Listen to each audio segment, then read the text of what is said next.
Good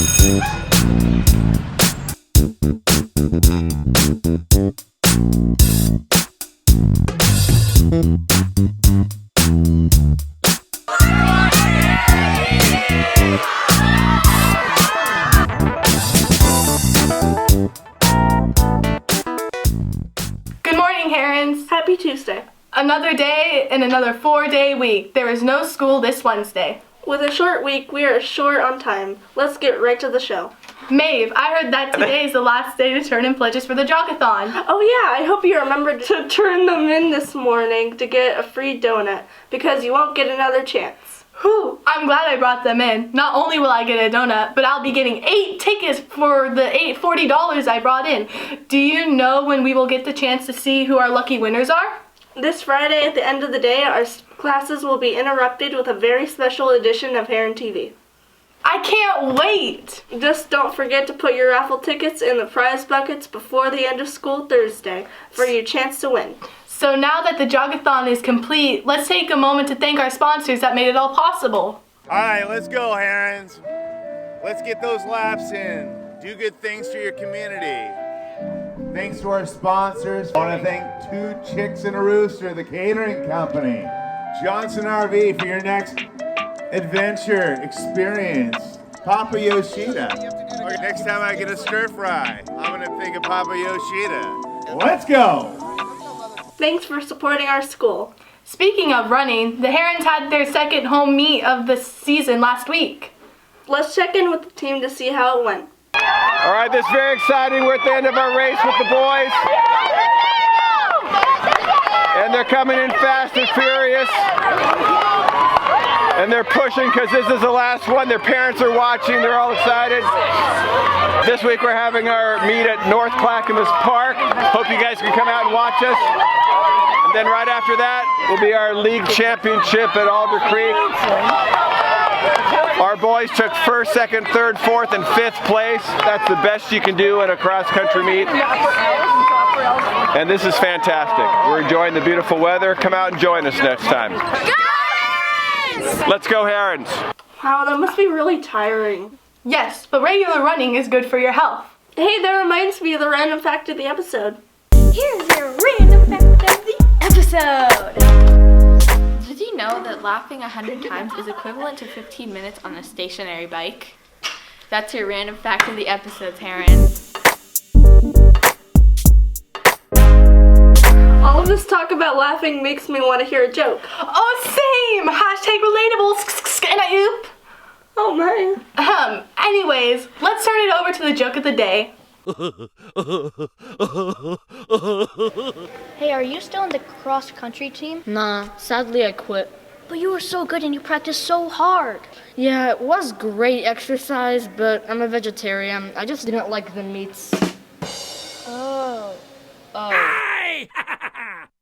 Are you looking for a good new book? Have you competed in Oregon Battle of the Books before and are wondering when it starts? Are you looking for an opportunity to learn more about books or check out new books from the library? Well, Oregon Battle of the Books is an opportunity to read some of the best books recommended by Oregon librarians. And many of you have heard about it from grade school, but I just wanted to let you know that you can also compete in middle school and high school too. Last year, one of our 7th grade teams won regionals and competed in state in Salem. If you are already reading some of the books, I urge you to join a team.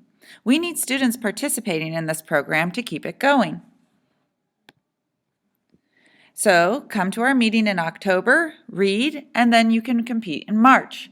Some teams have chosen to meet twice a month in November and October, but that's not required. You can also play sports and participate in other after-school clubs as long as you're reading the books and come and compete in March. This is a great opportunity to meet real local authors, compete with classmates in other schools, and read some of the best books in the young adult section. So feel free to contact me, drop by Mrs. Gaudio's classroom, or send me an email if you're interested. See you there. Hey, 8th graders. Are you thinking about traveling to the East Coast? Even though we don't have school tomorrow, we're still going to have our meeting at 6 p.m. in the Nest. So, hope to see you there for our 6 p.m. East Coast trip meeting in the Nest. Have a great day, Herons. Hey, we want to congratulate you on how awesome the cafeteria is looking. The points are going well. You've already earned 19 points. You're 51 points away for earning your reward, school-wide reward. So keep it up. Nice job. A la carte's now open in the morning for breakfast. And you have to turn in your lunch money into the a la carte. Remember, always turn it in before school. Now let's turn it over to Mrs. Whitewolf for some information about Disability Awareness Month. Good morning, Herons. I'm Ms. Whitewolf. I'm here to raise your awareness about disabilities since it is National Disability Awareness Month. Today, you're going to meet a student named Delaney who has dyslexia, which is a reading disability that affects your ability to read quickly, write words, and spell. Students with dyslexia have normal intelligence, but still might have a hard time in classes like language arts. Let's meet Delaney. Hi. She's here to talk about something really close to her heart. Delaney, what is your invisible disability? My invisible disability is dyslexia. Can you tell people what that means? It means like I can't read like everyone else. So not everything is the same for me as everyone else. Thank you. Is there anything you wish people didn't do related to your dyslexia? When I ask people to spell stuff, it's kind of hard because they ask like, oh, you should know how to spell that or something, and I'm just like, oh, I now have to tell you because I honestly don't like sharing my dyslexia, but here I am because I thought it would be fun. When I ask people to spell things for me is because I can't honestly spell them on my own. So when you ask people for help, you want their help. You don't want them to act surprised that you don't already know how to do that because it's your dyslexia. Is there any way that your dyslexia is helpful? Is there any way that your dyslexia is like a superpower? I see some things different than people, so I have a different way of thinking about it. So there's different opinions for different people. Cool. Delaney, since it's National Disability Awareness Month, would you like to introduce this week's quote of the week? Yeah. And here's your quote of the week.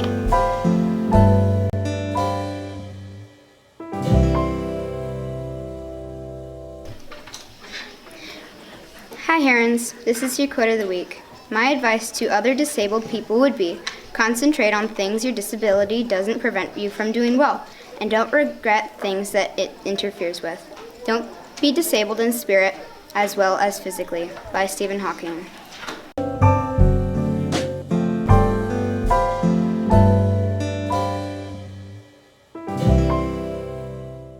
Thanks for sharing your story, Delaney. There are so many people with disabilities that have done some amazing things. Check out the display by the main office to learn more. Let's jog on to our next segment. Is this entire episode gonna be about running? It looks that way. What do you say we get some exercise today after school? Depends on the weather.